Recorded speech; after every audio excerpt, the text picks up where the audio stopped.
नमस्कार दोस्तों, मेरा नाम है सुमित राठी। आप सभी का स्वागत करता हूं मैं।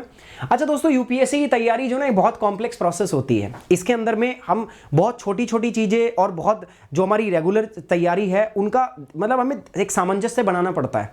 हमने कुछ पढ़ा और हम भूल गए, कुछ इंपॉर्टेंट इन्फॉर्मेशन थी किसी वीडियो में देखा और हम भूल गए, वो एक दिक्कत होती है। तो देखो, आपके लिए जो मेरी कमिटमेंट है उसमें कभी कोई कमी रही नहीं है और उसी कमिटमेंट को मैं फिर से दिखाने दोबारा से आ गया हूँ।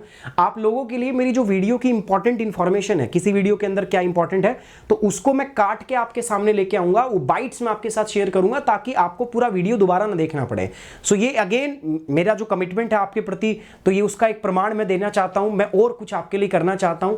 सो दोस्तों, प्लीज इन चीजों को लाइक कीजिएगा, इनको शेयर कीजिएगा अपने दोस्तों के साथ। जितना प्यार आपने मुझे दिया, इनको भी, इन वीडियोस को भी इतना प्यार दीजिएगा। एंड साथ साथ दोस्तों, एक और इंपॉर्टेंट बात, अगर आप मेरे साथ मिलकर यूपीएससी को एक साल में क्रैक करना चाहते हैं तो मैं आपको अश्योरेंस दे रहा हूं, हम करके दिखाएंगे। और उसके लिए आप जुड़िए अनअकैडमी के साथ में प्लस कोर्स में। तो प्लस कोर्स में जब आप एनरोल करें तो बात कर लीजिएगा, सिंपल बोल दीजिएगा कि आप कोड यूज करना चाहते हैं सुमित 10। सुमित 10 कोड जब आप यूज करेंगे दोस्तों, SUMIT10, तो आपको मिलेगा मेरा गाइडेंस। पूरी यूपीएससी की तैयारी में आप मेरे साथ रहोगे, मैं खुद आपको गाइड करूंगा इस यूपीएससी की तैयारी में और इंश्योर करेंगे कि विद इन 1 ईयर हम इस अनअकैडमी इस यूपीएससी के एग्जाम को क्रैक कर सकें। साथ ही साथ आप सभी बच्चों से निवेदन करूंगा, मेरे टेलीग्राम चैनल से भी जुड़ जाइएगा। टेलीग्राम चैनल आपको पीछे दिख रहा है, इससे भी जुड़ जाइएगा दोस्तों। चलिए मिलते हैं नेक्स्ट वीडियो में। Let's crack it. DBT scheme need to fix the problems of the tenant farmer. Tenant farmer कौन होते हैं दोस्तों? टेनेंट फार्मर वो होते हैं जो दूसरे की खेती जमीन पर खेती करते हैं। ठीक है, जमीन उनकी खुद की नहीं होती, बट वो दूसरे की जमीन पे करते हैं।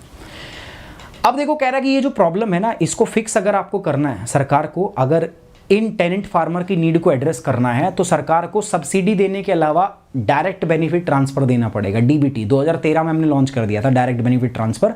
मतलब सीधा जो बेनिफिशियरीज है, जिसको वो लाभ मिलना चाहिए, उसके अकाउंट में पैसा जाएगा सीधा डायरेक्ट। हम उसको आइडेंटिफाई कर लेते हैं कि भाई ऐसा हम कर भी रहे हैं ना यार। पीएम किसान स्कीम क्या है? डीबीटी स्कीम है। ठीक है, कालिया स्कीम क्या है? डीबीटी स्कीम है। ठीक है, ऋतु बंधु स्कीम तेलंगाना की, ये क्या है दोस्तों? This is also direct benefit scheme, DBT है। तो ये बोला है, कई सारे अर्थशास्त्री कह रहे हैं कि इतनी सारी जो हम सब्सिडी दे रहे हैं, खाद पे सब्सिडी दे रहे हैं, बीज पे सब्सिडी दे रहे हैं, इलेक्ट्रिसिटी पे सब्सिडी दे रहे हैं, तो ये सारी सब्सिडी हम इनपुट कॉस्ट के रूप में दे रहे हैं कि लागत मूल्य के अंदर, ताकि जो किसान का प्रोडक्शन है वो क्या हो सके, कम हो सके। सरकार पूरे साल के अंदर में जितनी सब्सिडी देती है ना, वो सरकार की, हमारी जो भारत की कुल GDP है उसका 2% है। और कुल मिला के जो किसान की आय होती है, ठीक है, किसान की जो कुल लागत होती है, इन सब्सिडी से वो लागत का 26% भाग जो है उसकी पूर्ति होती है। तो जितने भी अर्थशास्त्री हैं ना, वो ये कह रहे हैं इस बात को कि यार हमें क्या करना चाहिए, हमें कोशिश करनी चाहिए क्या कि हम क्या कर दें दोस्तों, हम जो डीबीटी है इसकी तरफ मूव कर जाएं। हम खाद पे सब्सिडी ना दें, हम बीज पे सब्सिडी ना दें, हम बिजली सब सस्ती ना दें, हम बस उनको एक फिक्स्ड इनकम जो है ना वो उनके अकाउंट में ट्रांसफर कर दें, बाकी सब स्टैंडर्ड रेट पे बिके, तो लीकेज भी कम होगा और जो टेनेंट फार्मर वाली जो प्रॉब्लम है इसका भी क्या हो जाएगा दोस्तों, समाधान हो जाएगा। ठीक है, होगा भाई सुमित सर के स्टूडेंट, बिल्कुल अभी इस क्लास के जस्ट बाद स्टार्ट करेंगे हम। DBT schemes need to fix the problem of tenant farmer. MCQ test just इस क्लास के बाद होगा, तुरंत जैसे ही क्लास खत्म होगी विल डू द टेस्ट। ठीक है, उसके तुरंत बाद जो है हम क्या करेंगे, अपना टेस्ट करेंगे। Just give me some time, मैं खत्म कर देता हूं। Most economist advocate converting all the agriculture subsidies into the direct income assistance to the farmer in the form of per acre पर फार्मर डायरेक्ट बेनिफिट, डीबीटी।